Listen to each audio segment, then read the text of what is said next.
This is Sports Bettor Court with Dan Lust on Bettor Sports Network.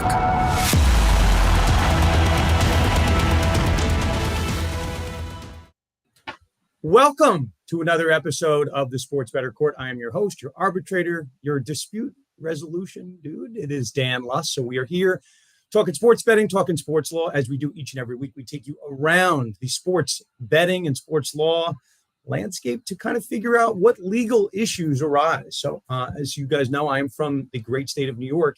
We are dealing with the U.S. Open this week and maybe some interesting comments that maybe not many people have heard of. So Danil Medvedev, the number 3 ranked player in the world, made a very, let's say, interesting admission that certainly is in our sports law world. Danil Medvedev, who was just coming off his win, he is now advancing, and I think he's playing Alcaraz, but we shall see.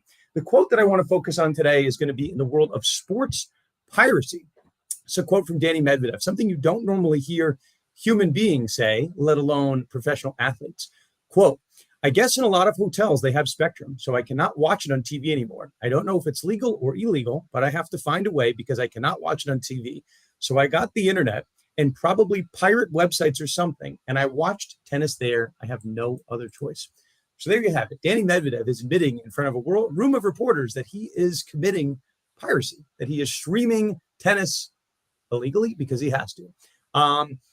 News alert to Danil Medvedev: just because you are a tennis player doesn't mean you are immune to federal piracy laws. So just so people know, and I imagine there's a lot of people that do it, according to a study last year from the UK's Intellectual Property Office, 3.9 million people illegally stream live sports in 2022. The actual business of illegal streaming, I guess, results, according to the U.S. Chamber of Commerce, in a loss of $29.2 billion in revenue each year, because of digital privacy. So there's a huge industry of this kind of illegal streaming, yet everybody seems to do it. That said, right, for Danil Medvedev's purposes, everyone is watching tennis. Everyone's talking about tennis, but they're not necessarily watching it through proper streams. Last year, right, we're just talking about pro and college football, the most important, right, of all of our kind of rights, at least television and live sports rights. 87 of the 100 most watched TV broadcasts of 2022 were football games, either pro or college sports. So you have this robust streaming audience, right? $29.2 billion of lost revenue, according to that market. You have 4 million people at least admitting they watched live sports illegally. And then you have Danil Medvedev very publicly saying it on a platform. So I thought this was a pretty good time to talk about what is and what's not allowed for, even if you're a professional athlete. There's really 3 levels of streaming, right? Or 3 levels of piracy that you should be looking out for. In terms of penalties, again, I'm not going to tell you, I'm not your lawyer. I'm just kind of telling you to be aware of these type of laws in our country. There's illegally streaming something, right? Then there's illegally downloading, which is a much more, we'll say, serious offense, coming with larger fines and potential imprisonment. And then there's the most serious one, hosting an illegal stream. You can look around the country. There's been criminal prosecutions for hosting. So it looks like people and prosecutors want to go after the hosters, then they want to go after the downloaders, and then the streamers. Just because the streamers are third in line doesn't mean that they are not in trouble. It just means that the penalties are not as harsh. But when I'm saying not as harsh, these could come with $10,000 fines, potentially misdemeanors. So yes, maybe not a felony, which comes with over a year in prison, but a misdemeanor could be up to a year in prison. So yes, Danil Medvedev, I guess, thinks he's getting away with it because I don't know who's going to punish him, but I could see someone making an example out of him pretty quickly. As we're on the verge of football season, I think it's important to know when you watch those streams for NFL, again, not everybody's streaming tennis illegally, but I imagine just for the nature of football, we talked about 87 of the top 100 broadcasts last year were football. Illegal streaming is probably in that world. It's probably in the football world. So, when you watch Red Zone, you watch any game, there's this copyright notice they put before every broadcast. You guys have heard it before. This broadcast is copyrighted by NFL Productions for the use of our private audience. Any other use of this broadcast or any pictures, descriptions, or accounts of this game without the consent of the NFL Productions is prohibited. They say that for a reason. The NFL can, will they? I'm not sure, but they can prosecute you for those illegal streams. Yes, hosting, downloading, and streaming, the one that probably most of you do. Be very careful when you're out there. Don't be Danil Medvedev. Don't admit to crimes. Maybe hire a lawyer and he'll tell you not to do that. That has been Lust for Law this week. We have a great show. We have 2 special guests, and we will get into it when we come back. A very heavy NFL edition of Sports Bettor Court when we come back. feel like this is a quietly contentious point in dynasty fantasy football, what it means to actually be rebuilding. Some people say you should never truly be rebuilding. How do you view the rebuilding versus competing dichotomy in dynasty? So I will be the first person to acknowledge that my preferred format of fantasy football is just redraft. The years that I have played dynasty, it has been I've drafted a win now team because I've seen people that have just gotten into the cycle of rebuilding and thus they just don't make any progress. So if you're rebuilding for the 5th year in a row, I just, I don't know exactly how you get out of it, but yeah, it's definitely something that can happen. And a lot of people, especially when we come out of the NFL draft, everyone's just instantly shipping off, draft picks and everything. So, I mean, it's definitely something that can happen. Joey, do you feel similarly to it? Do you feel like you see people getting stuck in the rebuilding loop? I mean, I would say people that try to rebuild in the beginning of seasons, of their fantasy seasons, I see them get stuck in that rut.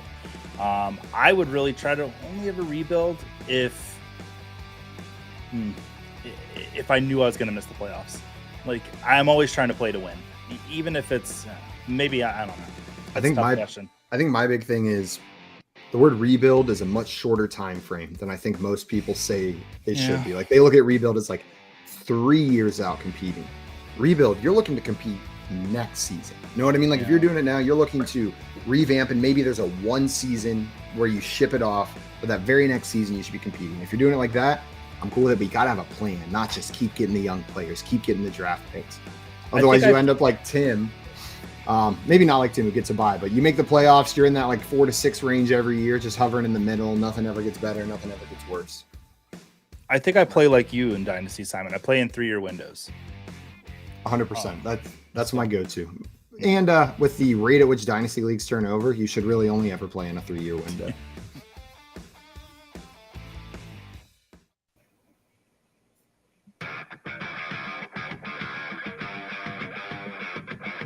Sports Bettor Court is now in session. It's time for tonight's litigants. First, Adam Zdroik from RotoWire. Adam is RotoWire's soccer editor. Catch his betting, fantasy, and DFS content at RotoWire.com, as well as RotoWire's soccer YouTube channel. Find him on Twitter at RotoZdroik and at RotoWire Soccer. Next, Brian Rascona, host and producer at WFAN. Brian has been in the gambling industry for 18 years. Follow his plays weekly on Twitter at @B_Rascona. All rise for the Honorable Judge Dan Lust.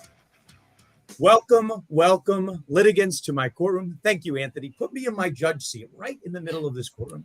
Brian, Adam, pleasure to have you. Refresher for the rules for those coming in new.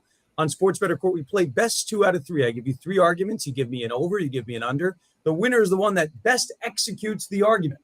So, listen, I might not necessarily buy the over or the under, but if you can sell it persuasively, that's what we do as lawyers. Sometimes we have no idea what we're talking about. We're blowing a lot of hot smoke, but it's all about the argument here. If you don't have the facts on your side, you don't have the law on your side, sometimes, guys, you just got to bang the table. So banging is allowed, but if you disobey one of Judge Lust's orders, I'm going to hold you in contempt, and I'm going to throw you in jail. Just kidding. Not going to happen. Okay. Gentlemen, you follow the rules? You're with me so far? Got it. If you get out of line, Bailiff Anthony's going to throw you in prison. That's the voiceover guy. You're out. Before I get going, this copyrighted telecast of the National Basketball Association may not be retransmitted, reproduced, or otherwise represented in any other form without the express written consent of the NBA. There we go, Brian. Bonus points for my courtroom. Certainly bonus points. I think it's cheating. I don't know. NBA has it. Listen, he didn't win the round. He just got some favor. Right, Adam, you can get it back. Okay, so let's do this. We're going to start in the world of the NFL. Actually, all of our bets this week are going to be in the NFL world. I have some thoughts on this one. David Montgomery, newest addition to the Detroit Lions backfield. I won't say anything else, but that backfield's a very interesting one. One of the hottest teams in football. Everyone's picking the Lions. They have our first game on Thursday night. I like this one. I like this. David Montgomery rushing touchdowns over under 6.5. Adam, I'm going to give you the lead here. Give me an opening statement. Let's give you about 30 seconds or so on the clock. If you go long, I'll yank you out. But go ahead here. The Lions had 23 rushing touchdowns last season. Jamal Williams is gone. David Montgomery's in. I know Jahmyr Gibbs is there, and that's kind of the talk of everything. But if you actually look at Jahmyr Gibbs' over-under in terms of rushing, it's only 625 yards. So not even the odds makers are projecting Gibbs to get a ton of rushes. So why is David Montgomery at 6.5 for the over-under when that was what he averaged with the Bears, who are projected to be a bottom 5 offense and have been for the last 4 years? Now everyone's projecting the Lions to be a top 5, top 10 offense. So are we sure about this number, 6.5? You're saying a lot of smart things here. I like smart things in my courtroom. Brian, you like the under here, I'm guessing? I do. I don't see it. I really don't. I can't see how David Montgomery is going to go over 6.5. I think Jahmyr Gibbs is, he's the talk of the town. Listen, this is what the Detroit Lions got rid of Jamal Williams for. They didn't get rid of him. They let him walk, which was a mistake anyway. The guy led the league in touchdowns, I believe. But they got to feature the guy that they're going to replace Jamal Williams for. They have to feature Gibbs in this offense in order to validate what they've done. So for me to sit here and say David Montgomery is going to go over 6.5 is blasphemy. It makes no sense to me. I see Jahmyr Gibbs getting the bulk of the carries most of the time. You want to sit here and talk about 600. How many yards was it in the over-under that they were saying? 625. Yeah, you know what? Give me the over. Give me the over on that, and give me the over on the touchdowns. David Montgomery had a lot of time to prove himself in Chicago. He couldn't do it. He couldn't figure it out. I'm sorry. And you know what? None of the running backs have. You go back to Langford, who they touted off for a few weeks out of Alabama, and then he basically was gone after that. Let me jump in here. This is an interesting question here, right? And I think I actually find this line to be very interesting. So I'm happy we addressed this here. Good job, Anthony, finding a very good line. Gentlemen, if we just look at what David Montgomery did with the Chicago Bears, and I think, Adam, you've laid it out well. Year 1 as a rookie, 2019, 6 touchdowns, then 8 touchdowns, then 7 touchdowns, then 5 touchdowns. So if you just look at what he did in a vacuum, right, 6.5 is probably a fair number if you remained a member of the Chicago Bears. But now as a member of the Detroit Lions, different story. Adam, did you give me the number? How many touchdowns did Jamal Williams have in 2022? 17. Okay. Who is eating up those 17 touchdowns? I don't have this number. Maybe you guys have it. What is Jahmyr Gibbs' touchdown line for the season? I don't know the answer to this. I cannot find it. I looked it up. I just looked it up too. I couldn't find it. That's very interesting. Do we think the Detroit Lions are just going to lose those 23 touchdowns? If Montgomery's line is 6.5, and what's Gibbs' line? 10.5? It's definitely not. It's going to be closer to 6.5, 7.5. Who's going to eat up those touchdowns? Brian, you have the under here.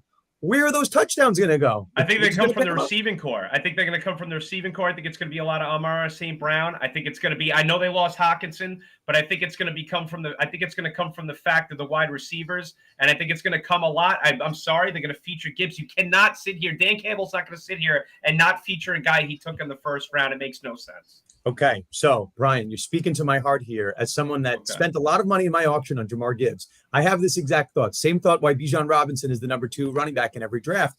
You got to take him. You got to invest in him. You let DeAndre Swift walk. You have to showcase this guy. Montgomery is old news. Gibbs is the new toy. So, Adam, I'll spin it to you. I mean, if we're going to invest in anyone in that backfield, maybe we should invest in Gibbs. And then, right, we've looked at what Montgomery did in the past. I don't know, 6, 8, 7, 5 last year. Right. And I'm just looking at the yards per carry. It's nothing so sexy. It's 3.7, 4.3, 3.8, 4.0. I mean, do we even know that Montgomery's going to keep that job the whole year? I don't know if we know that. I don't think it's going to be Gibbs, though. They're just not going to give him all the between tackles, carries. They're gonna use him kind of like Swift last season. He's going to be a popular receiver. They're going to use him in all kinds of ways. They're not going to be like, okay, it's 3rd and 1, it's 2nd and 1. Even 1st and 10, whatever. They're just trying to be like, here, just go run through. They have a great offensive line, but I don't think that's going to be – they're going to want him fresh. I mean, there's already quotes that came out from their coaching staff today, even on Wednesday, about, okay, we gotta kind of limit what we're going to do here in these early games to get him up to speed and also keep him fresh for these 17 games. I like this line a lot. Brian, I'm going to – well, you have something to add, but Judge Lust has the ability to conduct some research here. So I'll let you want to add, but then I have a research point I think you guys are going to like here. Well, I want to say that, obviously, you look at the line, right? It's over 6.5 plus 105, under 6.5, 125. What is Vegas telling you? Right. No. They're telling you the odds are in favor of the fact that he's going to go under. Yes, because everyone is a bad bettor and they're betting the incorrect side. Judge Lust, very important here, right? This is Everyone is not a bad bettor. If you just pick the favorites No. on these lines, we would know who would win every line. But it's about who can argue the point most effectively, most persuasively. Gentlemen, I told you I did some research here. Judge Lust can use the computer. You guys can't. You guys have to go off the noggin, but that's what the judges can do. Does anybody know how many touchdowns Jahmyr Gibbs had in 12 games and 151 attempts at Alabama last year? Can anybody give me that number? I do not. Over or under 9.5? Under. Brian, what do you think? It's just rushing touchdowns. The way he's presenting it and what he said, yes, I'm going to go under. The number is 7. Yeah. 926 rushing yards. Right. On the receiving end, he had 3 touchdowns. So it wasn't like he had these robust numbers. So I can't compare Nick Saban's offense to the NFL. I just can't do it. No, Nick but Saban runs all over NCAA football every year. There's a point that's raised here, and I'm not sure. I have to render a ruling for this round. But as I'm looking at this, we have, I don't know what Gibbs's line is going to be. It's probably going to be something like 6.5. You have Montgomery at 6.5. And where are those other rushing touchdowns going? So I have my second fantasy draft tonight. Got to look towards that Lions backfield. I think we might have 2 overs here. And in rendering my decision for round 1, Adam, I'm going to give it to you. This is an odd line. Yes, 6.5 if David Montgomery was a member of the Chicago Bears. But he's got to get some increased juice as now a member of the Lions. Someone's got to eat up those touchdowns. Goff is still there. Amon-Ra St. Brown is still there. Got a lot of the same pieces. Reynolds is still there. I took him in my deep league. Marvin Jones is back. A lot of the same pieces with new running backs. I don't know. Number doesn't make sense. Adam, I'm going to give you round 1. But Brian, of all the rounds I've done thus far, that might be the closest round. And Your Honor might be investing in this line before the show is over, probably during the next break. Okay, let's pause right here. In the midst of fantasy season, we are about to start fantasy season, but also sports betting season. FanDuel, up to $2,500, no sweat first bet by using the promo code fantasyalarm.com/FanDuel. I'm excited for season. I am a slave to the teasers. I'm a slave to the high money line parlays, but don't listen to me. I'm not your judge for betting advice. We listen to Brian and we listen to Adam. Now, for betting, case number 2. Brian, this is not over. In the history of the show, I say best 2 out of 3. Sometimes / all of the time, the one that loses round 1 usually wins round 2. But listen, maybe not this time. I don't know. Maybe you'll break the curse here. I'll do my best. Or the luck of the draw. New Orleans Saints win total is 9.5 this year. People are looking at the schedule, which I'm hoping you guys will shed some light on. They say this is a baked-in schedule win. So we've actually covered this line on the show before, but it's all about who makes the best argument. Brian, I'll leave it to you. I'm convinced by the schedule, but it's also a team that did not win 10 games last year. So, Brian, I'm going to have you start here. What do you like? You like the over or you like the under? I love the over. I love the over in the Saints. I think it's the bet of the year as far as the futures go, predominantly because of the schedule. Also, they have their quarterback in Derek Carr. They put all their eggs in this basket with Derek Carr. Their weapons are still there. They bring back Michael Thomas. We'll see how he does. Key component on them going over this year. But you look at the schedule. They start off at home against the Titans. They're at the Panthers. The division itself is garbage. Todd Bowles, I'm sorry, terrible head coach. He couldn't move the football with Tom Brady last year. What makes you think he's going to move the football with Baker Mayfield? I don't see that happening. His defense will always be good. That's a Todd Bowles, staple. And then week 3, now this game is going to be pivotal. Week 3, I think the Packers are going to be better than most people think. They're at Green Bay. That'll be a pivotal game week 3 for them. But then they're home against the Bucs. I just told you how bad the Bucs are. They're at Patriots. I'm not sold on the Patriots. I think they're regressing tremendously. I think Bill Belichick's arrogance now is getting the best of him. I think he's trying to think that he can do a lot more with less. I think it's getting the best of him now because I think this team is going to be bad. I think the Patriot team is going to be terrible. Well, without going game by game, though, you feel confident in the schedule? You think it's a weak schedule? I do. They don't have a challenge until they're at the Jags come week 7, in my mind. Then they're at Houston week 6. 6-0 heading into week 7. They could be 5-1. I think that Packer game could be a little dicey for them. Up in Green Bay, Saints, just aesthetically, the Saints up in Green Bay is not a good look, and I don't like that game at all. So, but I do think the Saints going over 9.5 is tremendous. I think it's tremendous. I like it.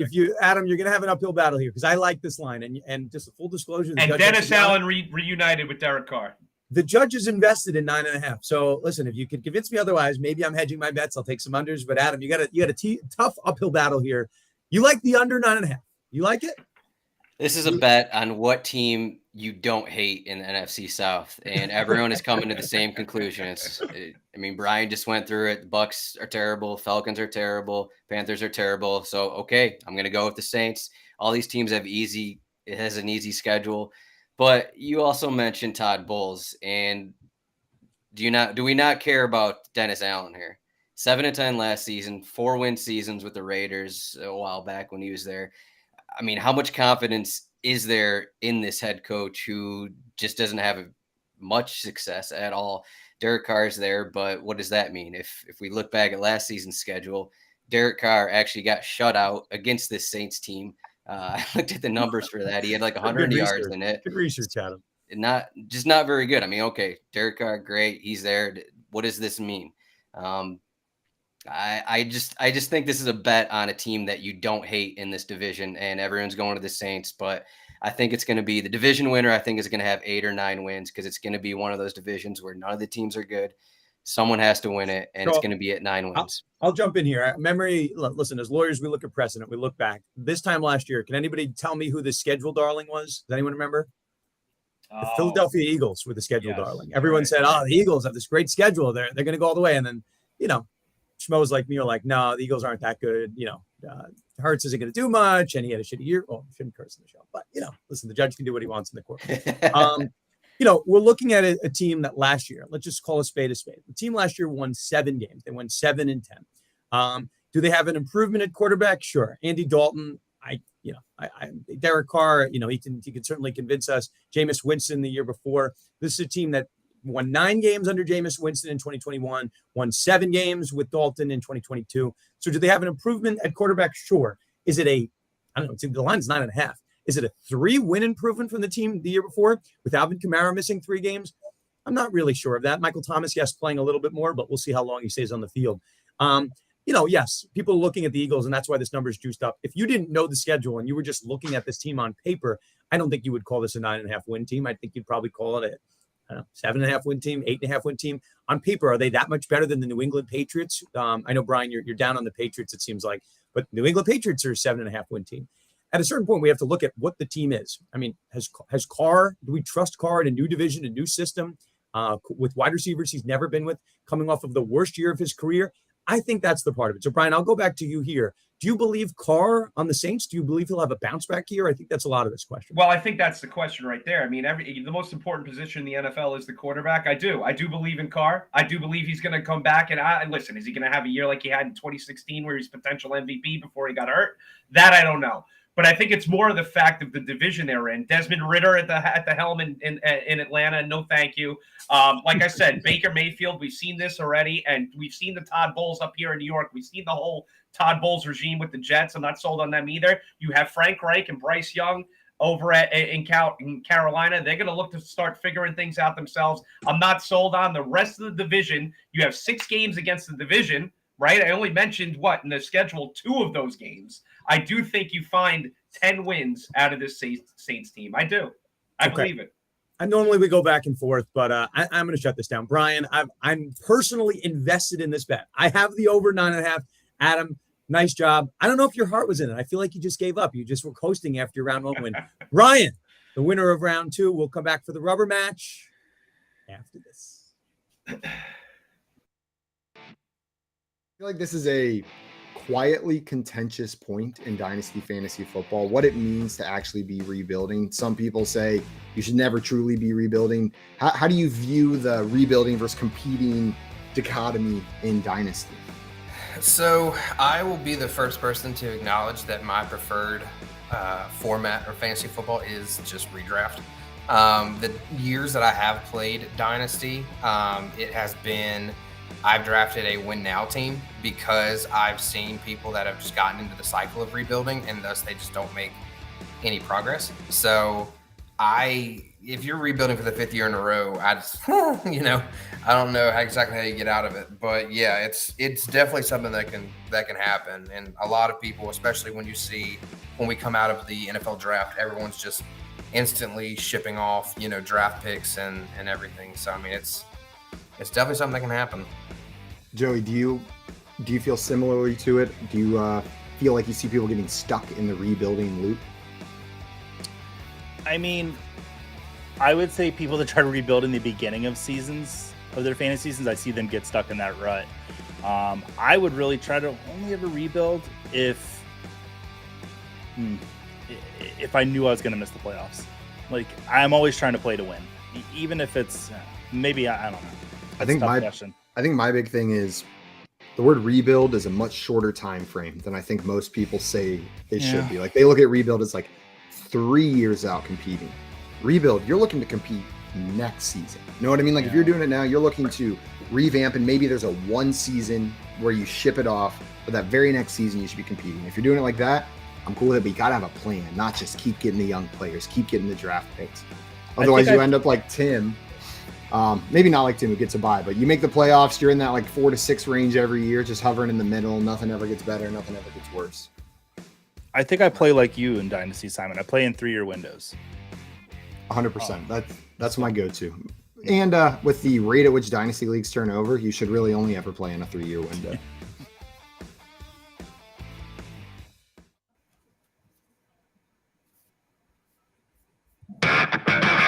All rise for Sports Bettor Court with Dan Lust on Bettor Sports Network. We are back. The rubber match, 1-1. This is my favorite part of the show, where I get to pick the bet. Before we do that, a little bit of business. Fantasy Alarms All-Pro subscription. Start a free 7-day trial of Fantasy Alarms All-Pro subscription and get the Fantasy Football Draft Guide and cheat sheet for free. Go to fantasyalarm.com/draft. We're on the eve of draft season. I would hope that you guys are using Fantasy Alarm at this point for all these fun messages from our sponsor over at Fantasy Alarm. Okay. We talk about things that Judge Lust might be invested in. I've disclosed that I was invested in the Saints over. So listen, you guys make some bets. Sometimes I'm invested. I have a lot of lines out here. I'm heavily invested. This is a line that I have looked at, I have studied, and I have not made a decision on. So we're going to give a wild card here. The winner of this bet doesn't just win the show; they win the best bet of the week. Okay, so this is it. This is the parlay here. So doesn't matter round one, round two. This is everything right here. Okay, Tua. I did my monologue last week on Tua suffering concussions. That said, right, if you just look at fantasy Tua, a lot of people are buying the hype here. And we can get into the facts and the game-by-game log. I think this line is so fascinating. 3,900 passing yards or 3,900 and a half passing yards. So, Brian, Adam, I'm going to I'll let whoever goes first pick the line. The other one's got to go the opposite direction.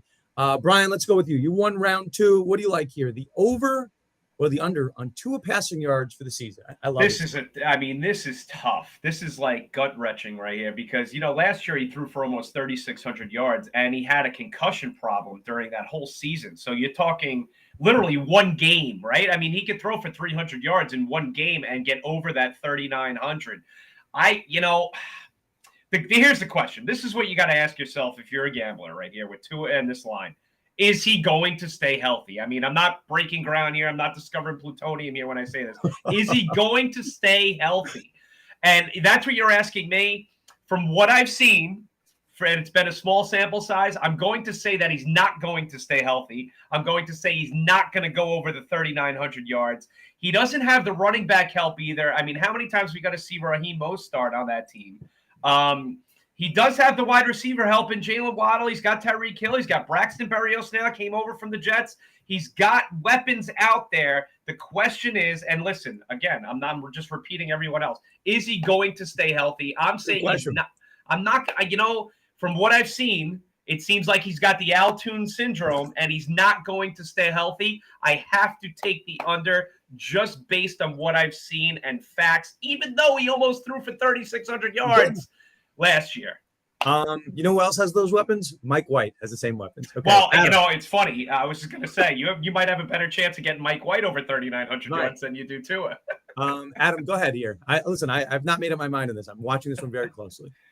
Yeah, this is I think the general public kind of thinks that it's kind of here with Brian, just going with the under because is this guy going to stay healthy? If he gets hit the wrong way once, that could be it for his career kind of a thing. And I was actually surprised that the number was 3,900, but I mean, sports books just can't get screwed for having a number that's too low for someone that averaged 270 yards per game. But, I looked some stuff up on Tua. He's telling people he spent all off season planning to play 17 games. He's working as hard as he can. That's what he did all off season to make it 17 games. That's what he did. That's all he put cared on about. some weight. He gained about 10 pounds. Exactly. He's doing jiu-jitsu. I read the same reports. I follow. He came into the league with injury problems. He's had some injury problems, but a lot of injury problems. Now you know, maybe he's more serious about it. Maybe he's more serious about it, putting some more muscle on him. And we also have to mention the second year under Mike McDaniel. I mean, everyone was talking about Mike McDaniel last season for, you know, those massive games that Tua had. Now it's another offseason with him. Now it's another season with him. So I think that also will help. And then you still have the speedy wide receivers. So, I mean, at the end of the day, if he plays 17 games, he'll be near 5,000 yards. So this is a bet on him being healthy. I'm with you. Okay. So Judge Lust did his research here, independent of the show, just as a bettor over here. And, you know, listen, the public sometimes is right? We can fade the public all we want. Sometimes the public is right. As a rookie in 2020, Tua played 10 games. As a sophomore player in 2021, played 13 games, and last year played 13 games. Last year were the concussions. The years before were not really the concussions. So he's not played more than 13 games in a year. Now, people say his performance might be inhibited by the concussions. He had those, and I talked about in the show last week, he had those, you know, alleged concussions. We're not sure if he suffered one between week 3 and week 4 last year. Okay. So he doesn't play week 5. He doesn't play week 6. He comes back week 7.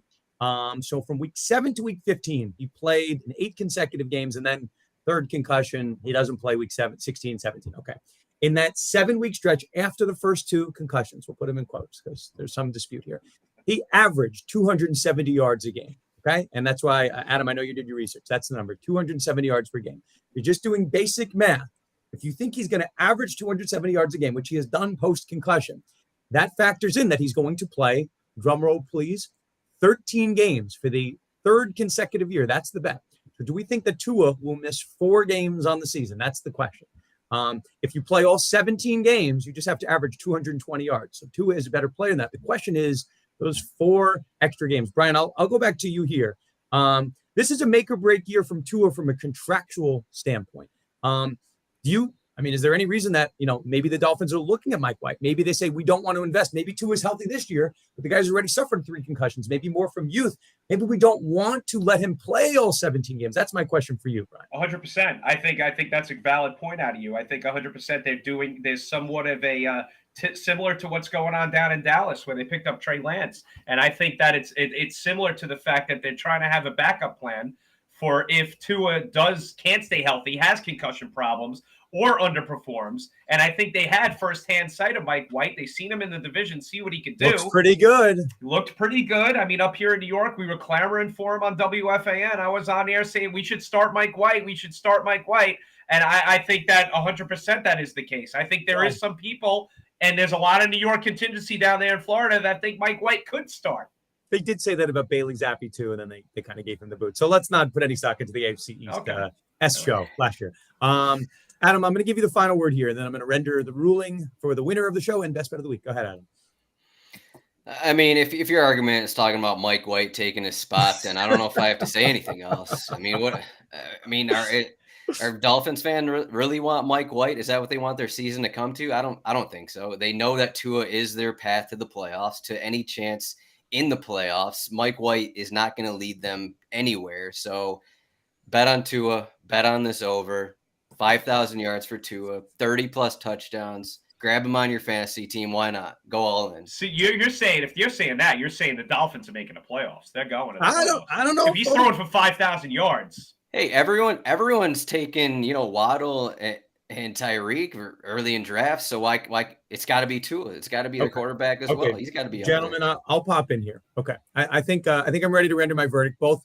And I will say, and Anthony, my producer extraordinaire, can attest this. I think you two were our top litigants performing against one another. You brought each other up, just like Mike White is going to rise Tua up, right? This is more of a question, and I think you have to think about it from the business standpoint, right? The Cardinals went into bed with Kyler Murray. I think they're trying to get out from that deal. They're locked into that long-term. The franchise is going in a different direction. Did you want to invest that money long-term in Kyler Murray? Probably not, right? This is a make or break year for Tua, and if he has any signs of an injury, Dolphins have to be wary, right? I think this is his contract year. It's his contract year performance. He's looking around the league. People are getting these huge deals. Russell Wilson, another huge deal. The Denver Broncos are in bed with him. Do they want that? I think the first sign of an injury Coach McDaniel's got to look in the mirror and say, do we really believe in this guy Tua long term? Right? Mike White was brought in, a very high profile backup. I'm not sure, right? So I don't think any of us can sit here and Nostradamus and predict the future. But if we just look 3 years into Tua's career, it's not the concussions. It's just the general ability to stay on the field. 10, 13, and 13. And let's not forget, back at Alabama, he had injury issues too. I think if we're going to bet, is Tua going to play a full season? I don't think you can bet that. And I think that's why the line factors it in. Brian, I'm going with you. And very dangerous here. I'm investing my money. Judge lost money into the Tua under bet. Brian comes from behind, takes the win, and the best bet of the week. Gentlemen, this is dangerous. But listen, our losers don't go home empty-handed. Not the best bet of the week, but the David Montgomery 6.5 line, I'm going to also bet that too. So it's not the best bet of the week, but you guys are both on the hook if Judge lost gets in trouble or is streaming anything illegally. I'm not going to host anything, but people stream stuff. Gentlemen, thank you very much. You guys were both excellent. That'll do it for us on Sports Bettor Court. And stay tuned for Lisa Ann Does Fantasy Better with Lisa Ann and Howard Bender from 7 to 9 tonight. So stay here, quick break. But gentlemen, excellent job. And thanks for having me. See you next week. Thanks, Dan. Week 1. See you guys. See ya.